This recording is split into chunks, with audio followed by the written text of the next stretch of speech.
Hi everyone, welcome back to our channel. আজকে share করছি দুর্গাপুজোর ব্লগের আর একটা পার্ট।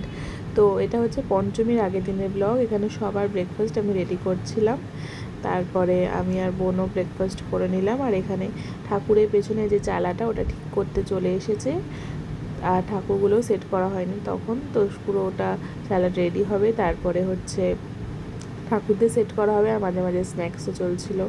তারপর দেখো ঠাকুর সেট করে চলে গেছে, আর আমি মায়ের সামনে গিয়ে বসেছিলাম, কারণ একটা বছর অপেক্ষা করতে হয় তার আসার জন্য, আর এইভাবে বসে থাকা কী যে শান্তি, কী বলবো। তো আমার দাদু তো আবার পুজোর সমস্ত প্রিপারেশন শুরু করে দিয়েছে, আর তোমাদের মাকে তো ভালো করে দর্শনই করানো হয়নি। তো দেখে নাও এবছর আমাদের মায়ের মুখটা কতটা সুন্দর হয়েছে। প্রত্যেকবারই একই ধাঁচে মায়ের হয়, কিন্তু মানে প্রত্যেকবারই মানে নতুন করে আবার ভালো লাগে মাকে। তারপরে আমাদের যে ঠাকুর বানান, উনি টুকটাক একটু কাজ বাকি ছিল মায়ের, সেটা করতে উনি এসেছিলেন। তো উনি সে কাজগুলো মেটাচ্ছিলেন, ততক্ষণে রাত হয়ে যায় এবং আমি আমার সব বোনেরা মিলে আমরা রাতের ডিনার করে নিলাম। তো তোমাদের সঙ্গে খুব শীঘ্রই দেখা হচ্ছে নেক্সট ব্লগে। Thanks for watching.